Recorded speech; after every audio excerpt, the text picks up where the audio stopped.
Welcome to Breathe In, Scream Out, a podcast for feeling it all, one breath and scream at a time.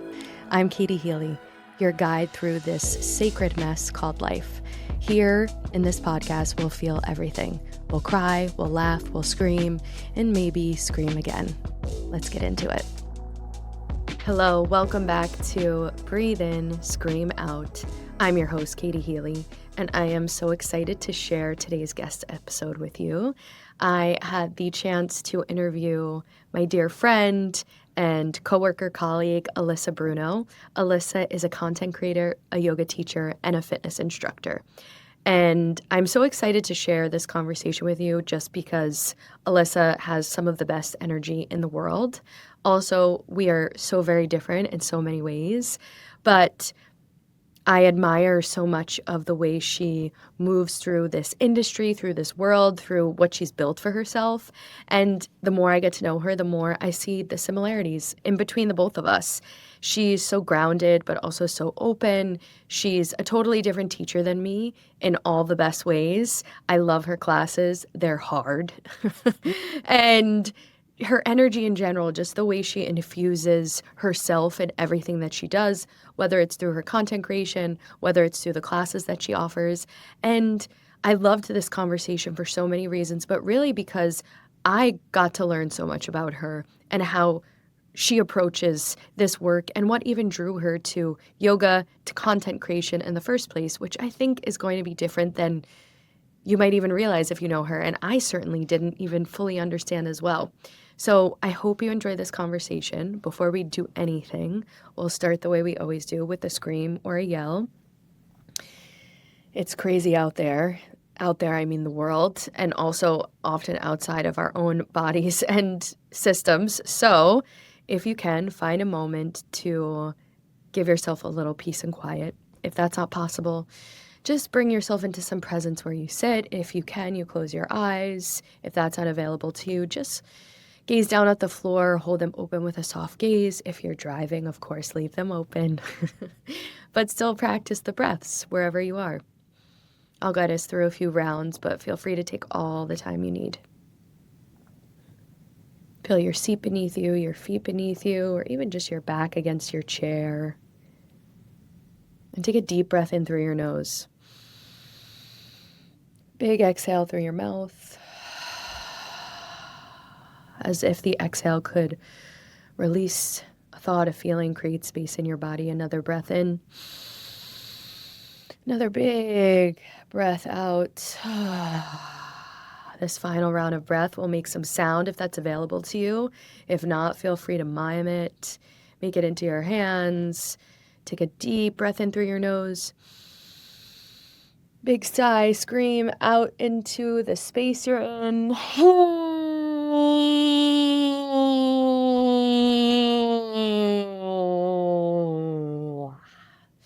If it feels silly, uncomfortable to make a noise, good. Just your body releasing something. Flutter your lips. Find your way back. Just noticing your back against your chair, your legs, your feet beneath you.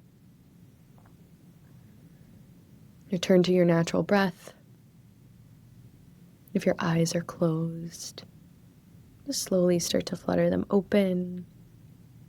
Come back into your space and enjoy this conversation with Miss Alyssa Bruno. Alyssa, welcome to Breathe In, Scream Out. I'm so excited to have you here today. So excited to be here. Thank you for making the time to come on. We start with the same question for everybody. First question, what is it that you're screaming about right now? What are you screaming about? Yeah, I feel like lately in this past kind of year in my life, I've been trying to scream from the rooftops that if you believe in yourself, you can really do anything that you set your mind to. And I grew up with my Nana telling me that, like, you can do anything you set your mind to. And if there is someone in this world doing it, then it's possible for you.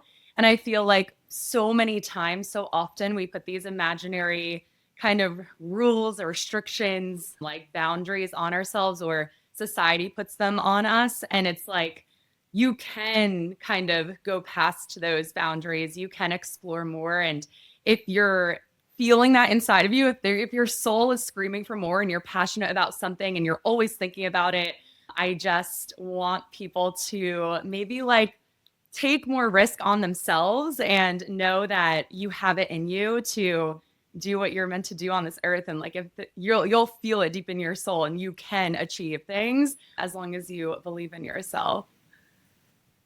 I love that. And I completely agree. I always believe and say, like, if we were all doing more of what we love to be doing or actually wanted to do instead of what we felt like we had to do, the world would be a very, very, very different place. Yeah.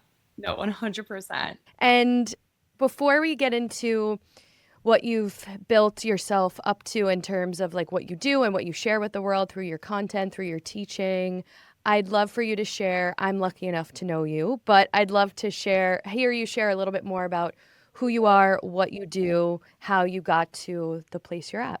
Yeah, yeah. So I guess taking it back to college, I graduated from Rutgers Business School in supply chain, and I went straight into kind of my first planning supply chain role in the middle of my senior year of college. And then for the past, I think it's been 8 years now, I'm 29.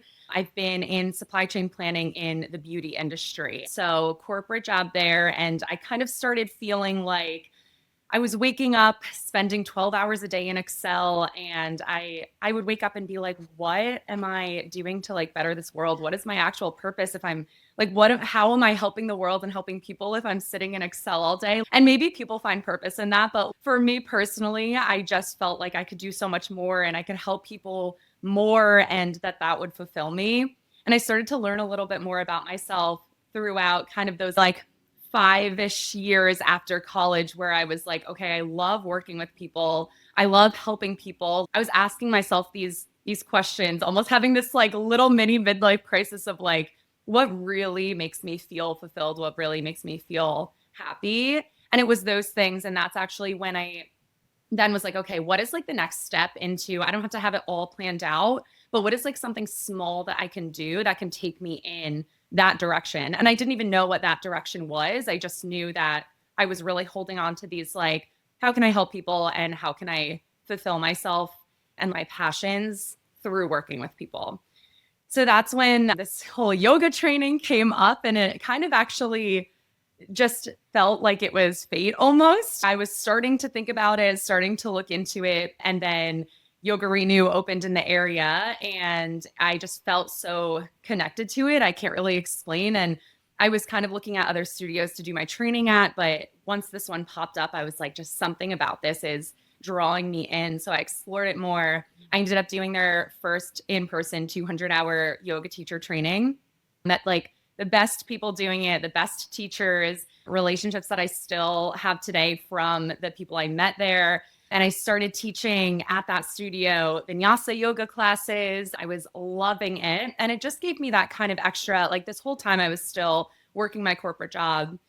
I was teaching maybe once or twice a week, I think, to start. And I was teaching like free community classes kind of wherever I could. And it didn't seem like a lot, but it was helping me feel a little happier and like have a hobby outside of work that was like more me. So I was starting to kind of then like see myself grow into almost this person that I'm like meant to become. And it was just like a little glimpse of that. So I was like, okay, this is like, I want to do more of this. And it started kind of like carving the path, clearing the path a little more for defining what I wanted to do. And look, today I still don't know exactly what that full path is, but it's just like year over year, you start to learn a little more about yourself as long as you like take the risks and keep going forward.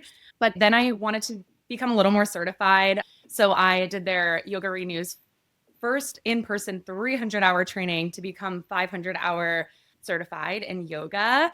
So then I finished that after a year. That was maybe like a year ago now, and continued teaching, continued really growing my classes. And then throughout these past 2 years, yoga kind of also morphed into content creation. And then like this whole content creation theme started coming up in my life. And it really started, my Instagram account started as just purely like me sharing my yoga flows and yoga tips. Mhm. And it was just like this big creative outlet. I'm such a creative person. So I think also just spending, like, I majored in something very business driven, very analytical. That's what I was doing every day. So I was really, really looking for this creative outlet. And social media and content creation kind of built that for me. And I never thought that I was going to like monetize it, take it any further, but it just started to naturally snowball, and it was hitting people. It was helping people. Hitting people is like not the right word. It was hitting people. Well, hitting them where it counts, hitting it where them counts, and hitting their pages. Yeah, yeah, yeah, Helping yeah. people shouldn't have been in the same sentence. However, I it mean, was hitting their hearts and their pages. reaching was the word I was going for. And it started kind of picking up traction. And then I started to be like, okay, like I don't only do yoga, I don't only do fitness. My life is so much more than just like working out. Mm, And I also want to show that. I want to show more of my actual lifestyle because I'm really, really big into preaching balance, and balance in your diet, balance in your routines and your workouts. So I didn't also want to give off this impression that like all I did was work out and do yoga. So I think like then it kind of started to turn into this like now I brand myself, if anything, as like wellness and lifestyle, because mm, I just wanted to share more of my life and like more about myself. And I felt like that was way more authentic than only sharing workouts and stuff. So then it brought me to where I am today. I still work my corporate 9 to 5. I do content creation. I teach 3 yoga sculpt classes, yoga and sculpt classes a week. And it's a lot. Like I definitely can't do this forever. It's mm, not sustainable, but content creation is really amazing. It's really fun. It's a really great way to advertise your classes. If you are a teacher as well, it's a great way to advertise really anything that you're doing this in this day and age. mhm, And it's also such a great creative outlet. And if you then start to look at it strategically, you can have this creative outlet portion of it, but then you can also start to monetize it. So that's where I'm at today, kind of doing it all.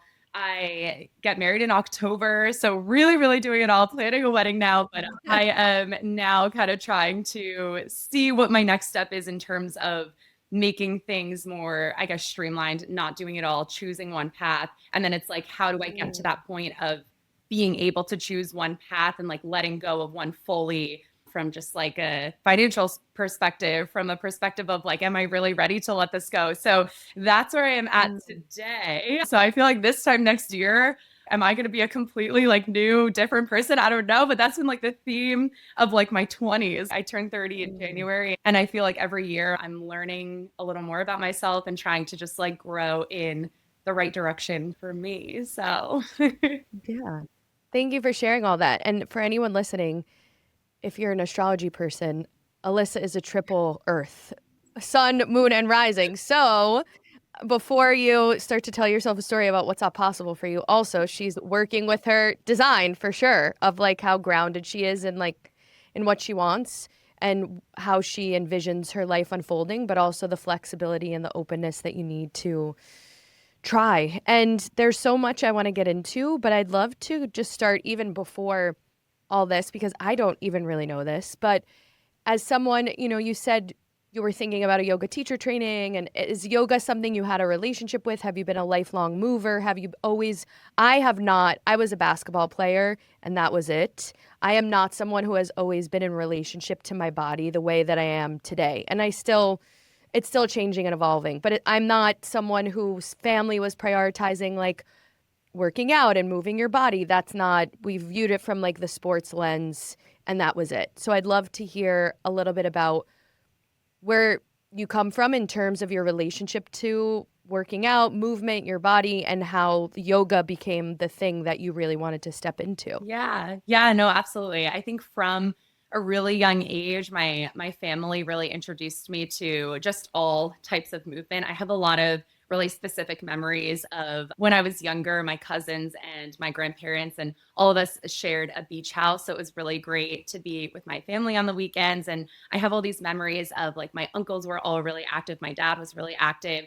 They had like a lot of weights in the basement there. We would go run to this like park near the beach and do some kind of like hit workouts, running, like little just like random squat jump kind of movement things. And then we would run back or bike back and do some little weights in the basement. My dad would always have like P90X on, and that was my first chaturanga kind of visibility. And so I would say like my family really got me into movement at a young age. And then growing up, the kind of more formalized sports that I did, I was really into softball, and my mom had me in gymnastics for about 10 years. So grew up kind of like doing these like very powerful movement sports. In high school, I joined the varsity competition cheerleading team, and I was a base there. So like very strength and like power kind of oriented. Like it wasn't dance, it wasn't ballet, it wasn't like graceful, it wasn't as controlled. If you've ever seen people tumbling across a floor on like a spring floor, it's very like banging on the floor, power, things like that. So, and then that's what I took into college after high school. After I finished my high school years in cheerleading, I then did like tons of HIIT, like sprinting, weight workouts, like still kind of like very power oriented. And there's nothing wrong with that. I still do a lot of workouts like that today. But then I think as I like went through my 20s, I then started to find this importance of the balance that I really try to like advertise and promote in my content today. Because again, that is like something that I find so important.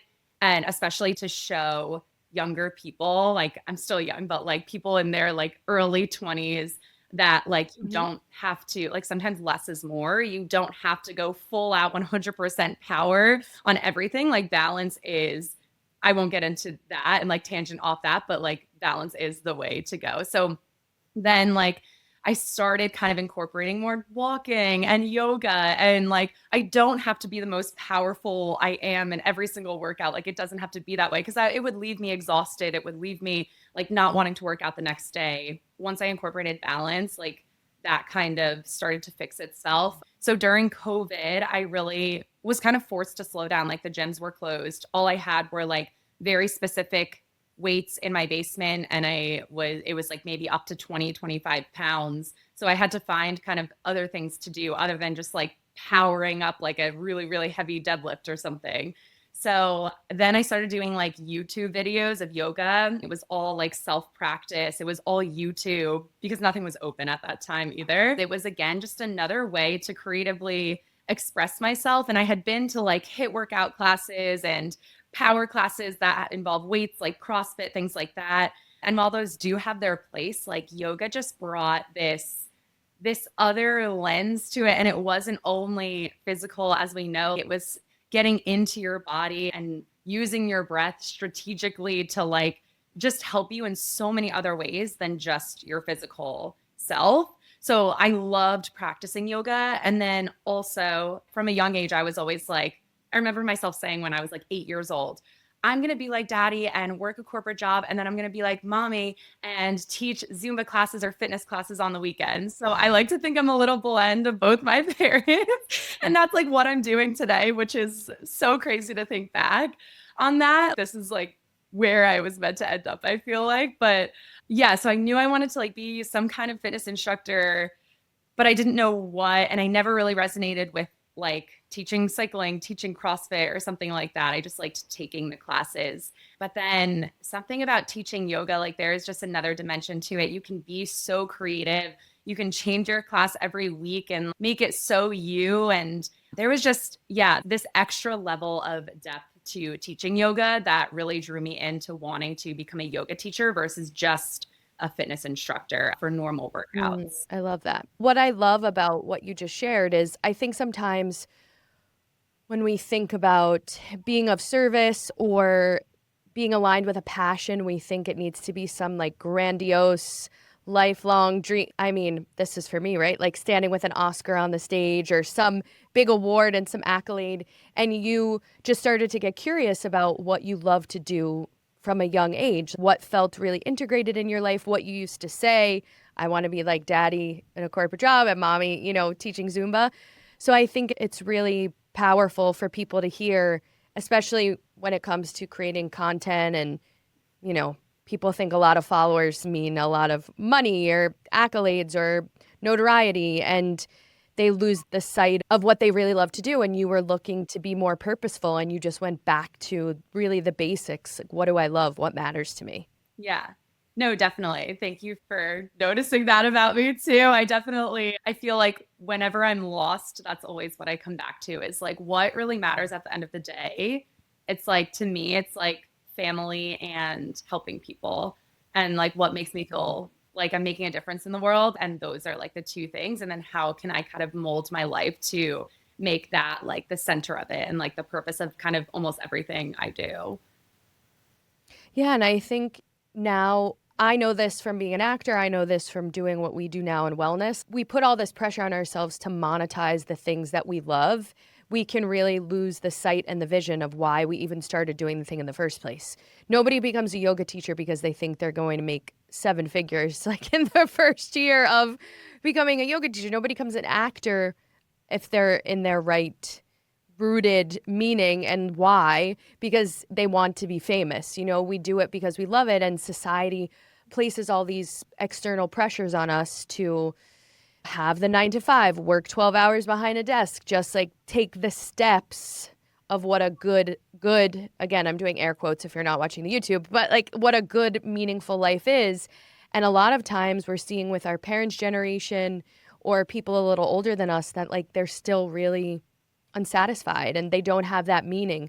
So making the meaning for yourself, I think it's really important. And I'd love to hear about how you, that balance, you've mentioned it a lot, and what it kind of, I mean, I see what it takes a little bit for you, right? Like managing the 9 to 5, teaching, creating content, all we've talked about just how you're going nonstop. But I'd love to hear how you even made that transition. I think for someone like me or other wellness practitioners or teachers, whatever you do, I feel really complicated, my relationship to social media, and I feel really scared a lot of the time to put stuff out there. So what even inspired you just to start sharing? And then how do you build it? How do you manage it? Like, what does it even look like? Yeah.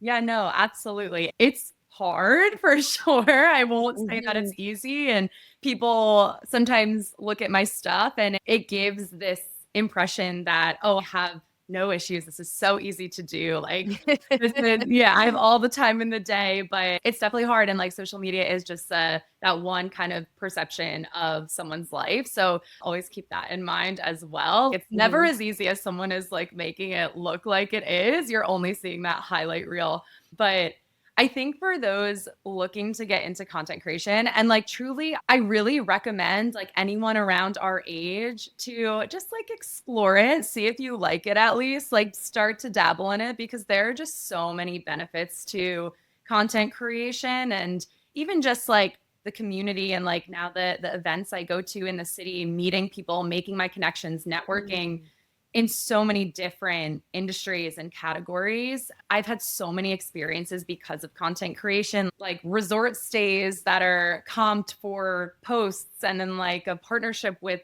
a luxury cruise line in Europe. And I'm now hosting my own cruise with them next summer. Like all of this because of content creation. Crazy, crazy things I would have never been able to dream of. So it just opens all of these doors for you. It helps you meet people. So I definitely really recommend like it's really scary to put yourself out there, but let go of the embarrassment. Like, no, it just, I feel like also as I've gotten older, it's like I used to care so much about what people thought of me. And Mhm. now it's like, I'm not doing anything bad. Like, it's okay. The worst thing is that it's embarrassing. And like, what does that even, who cares? I've been seeing a lot of content lately or people sharing this version of, I'm not going to get the quote exactly right, but this quote like embarrassment is the pathway to your Yeah. dreams, or like the Yeah. thing that you want so badly, like putting yourself out there, saying the thing, making the video, doing the thing. We get so, you know me, I could talk about bad emotions, like all the emotions we categorize as bad or feelings like embarrassment or anger or rage.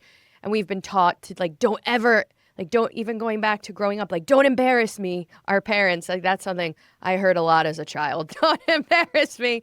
So it can be really hard to undo those parts of ourselves. You did 200 hour, you started teaching. What inspired you or you felt the push to really start to share even just your flows? Like you said, you started just with sharing your yoga flows. What about it drew you to doing that and sharing them with your audience, with the world, with people who ever find your videos and your page? Yeah, really just like looking for a creative outlet. I think like in this era of your 20s and 30s, we get so caught up in just letting the days go by. And I think one of the things I think about really often is like being a little older and looking back on my life and regretting that I didn't do something. Like I'm never going to Mm. regret that I went for something or that I tried something, even if it didn't work out. Like at least I tried. But I think I don't want my life to just pass me by. And I was just watching myself. I don't know if you know that SpongeBob episode that like it's those kind of clips of like Squidward, I think it is. And like he's just the same monotonous face in all of these different like backgrounds Mm. and scenes of his life. And like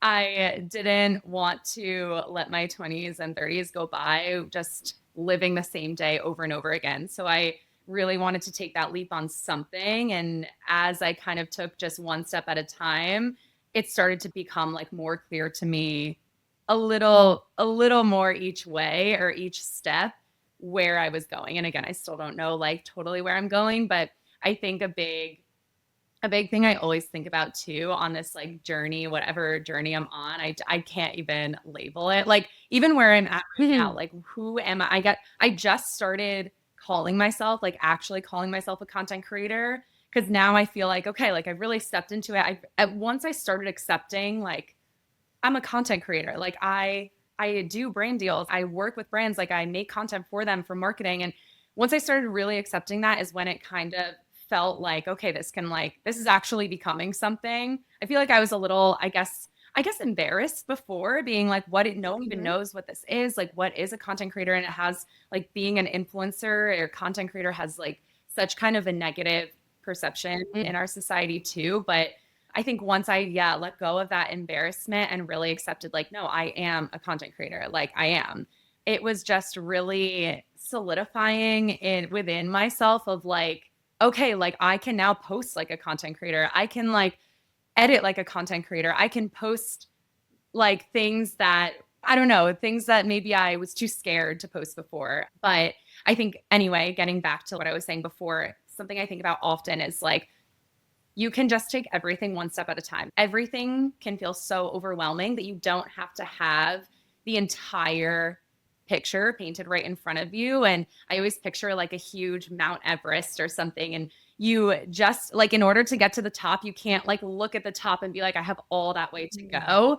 You just have to do the next step and then reassess and then take the next step from there and then reassess because then you're just going to let your feelings of overwhelming like take over and just staying calm throughout the process, trusting yourself, trusting that you know what the next step is and that even if it feels scary, you know that that is where you want to go or the direction you want to go in, believing in yourself a little more. I feel like we're so much more capable than we think we are. And you think you can't do something, but then you just start taking little steps towards it and you become it without even realizing. You can literally going back to what I am screaming from the rooftops, like you can do anything that you dream of, truly, like so much more capable than you think you are. I love learning this about you because even though I have a more personal seat to your journey and what you do and what you share, for me, it even looks like you have it all figured out. So it's so helpful to like that you know exactly where you're going, right? And it's so helpful to know, even as your friend, when I see that I'm thinking, oh, Alyssa knows exactly what she wants and where she's going and what the vision she has. And I'm sure you have a loose one, right? Like a sketch, Yeah, not colored in, not, a sketch and exactly. pencil, right?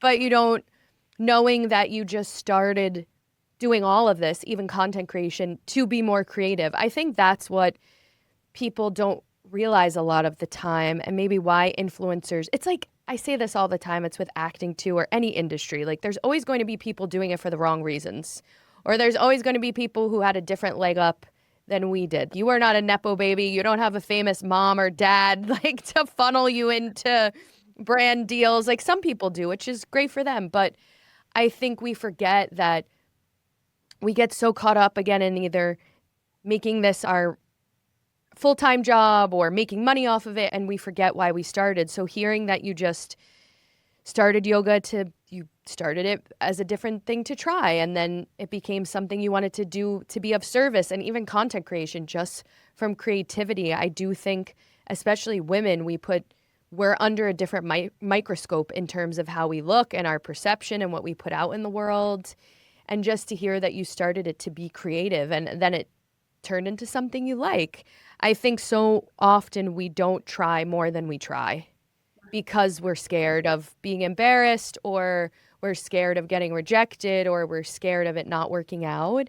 And depending on how you look at things, relationships, jobs, life, like most things aren't going to work out the way you thought they would. Maybe nothing works out the way I certainly didn't ever expect to be doing what I'm doing, just like you Yeah. probably could have never anticipated in those Excel spreadsheets that you would be like doing all these brand deals now. So I think it's really helpful to hear, for people to hear that it doesn't, especially like you said, social media can be so curated that like it's actually, you're just figuring it out one step at a time and like continuing to go back to what feels of service and what feels creative. Yeah. Yeah, definitely. I saw something recently that was like, congratulations on the failure. Most people don't even try.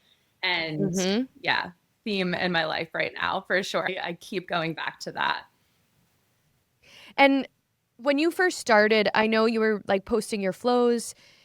Has it all been with you? Do you like, what do you call in? Who do you call in for support Yeah. or guidance? Did you like work with a coach or a mentor or someone to help you figure out? Because social media does change so quickly, or content, like the trends, I don't even know where to begin. So how did you even, beyond the just wanting to be creative, how did you really start to gain traction in that way? Yeah. Once I started really being like, okay, this is gaining traction, I should probably strategize a little bit more. I did my own research. I've never worked with like a coach or anything. I'm just maybe starting to now to really kind of level up my content, hopefully. But I really did just, this sounds silly, but like a lot of just like scrolling on TikTok and Instagram and saving posts that really caught my attention and that I loved. And I found a lot of inspiration from creators in New York, or just other creators that were maybe not even like famous creators, but just like any video that came up on my page where I was like, I like that font. I like this sound. I like how they cut this video, little things like that I started to incorporate like little by little. And I'm still feel like I just now started like finding a font that fits me, and now I'm using it for every video and starting to put in these like little sound effects into things and starting to kind of level up my editing, because again, like going back to, I didn't feel like I was a content creator before, and now that I'm really saying I am, it's like, wait, I can be a content creator, I can edit like a content creator. So now I'm really starting to feel that.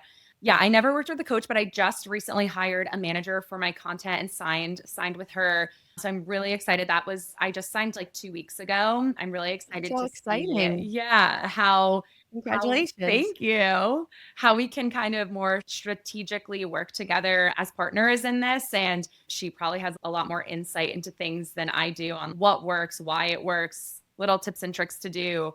I learned a lot from like my networking in the city and events and other content Mhm. creators about like little things like trial reels on Instagram, and I don't know how to do certain little things. So a lot of it was self-taught, but I will say, like, if you're teaching yourself, like, it's a huge, huge time investment. It's definitely not easy.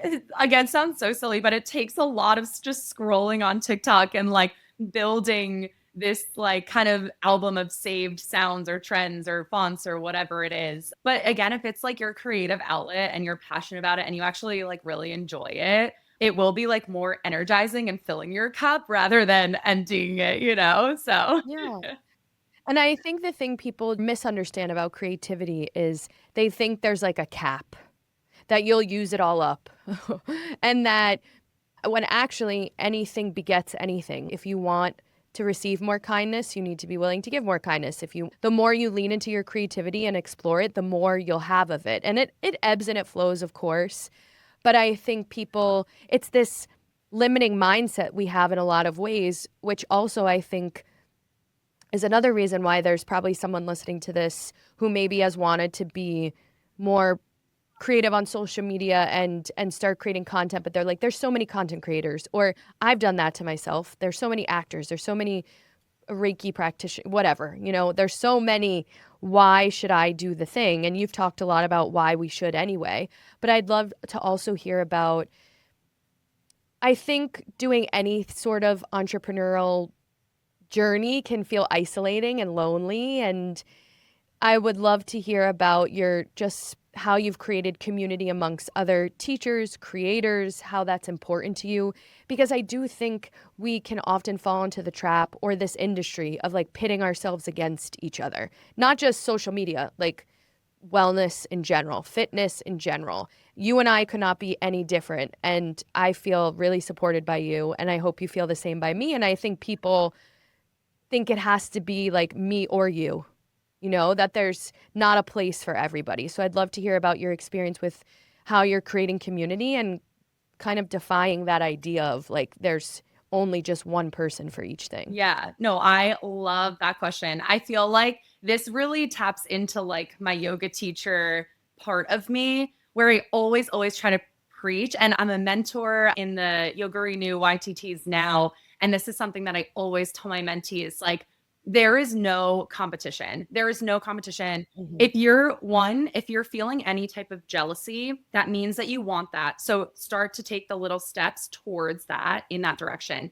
That doesn't mean that you should hate that person. That doesn't mean that that's your opponent, that's your enemy. You're feeling jealous because you admire them. So start to look up to them, get close to them, become their friend, and start to be like, hey, how did you do this? Do you have any tips for me on this?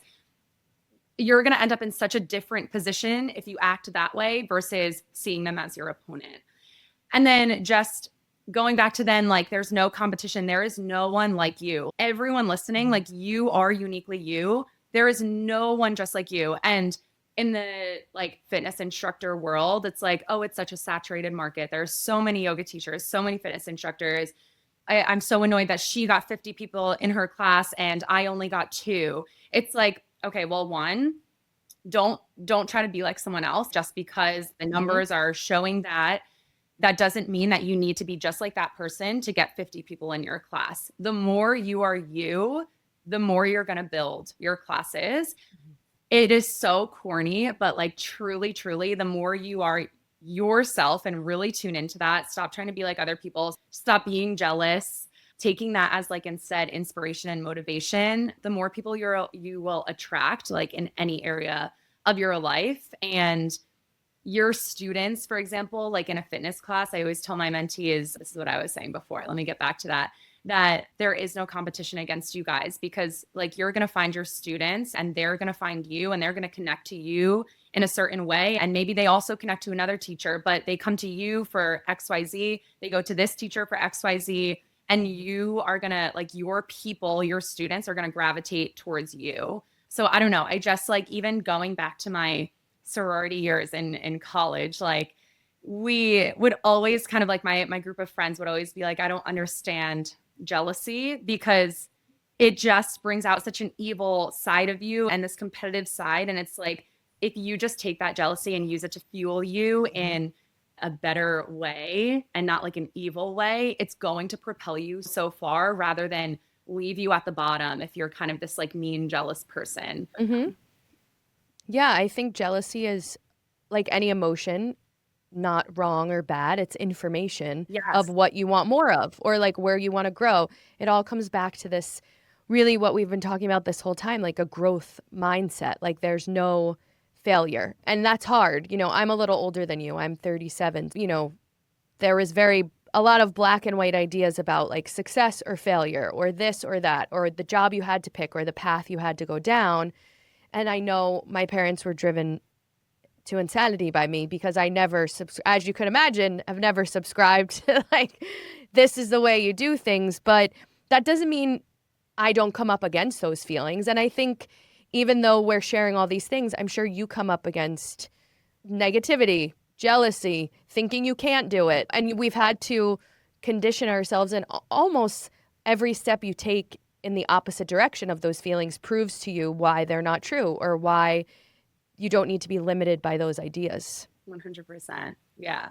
Yeah. And then I also want to say, like, going off of that, after this podcast, or like if you see my social media, Instagram, TikTok, like if it does look like I don't ever get jealous, I'm confident all the time, I don't run into any like negative feelings about myself, like I 100% have those every single day. All that matters is how you work through things, how you overcome them, and how you kind of do that internal work with yourself. Like, how do you calm yourself down when you're really stressed? What are some things, like what are some creative outlets, or what are some things that naturally lower your anger? Maybe it's going to the gym, maybe it's going for a walk, maybe it's just sitting in the sun, maybe just listening to your favorite song, starting to learn those things about yourself so that you can control those emotions a little more. And it's all about, yeah, how you work through them, how you control them. And do I control them 100% every single time? No, but it's just continuing to try, even if you failed at controlling it last time. It's just continuously doing that work on yourself. That is why I'm such a big fan of yoga too. It's not only like the physical, but it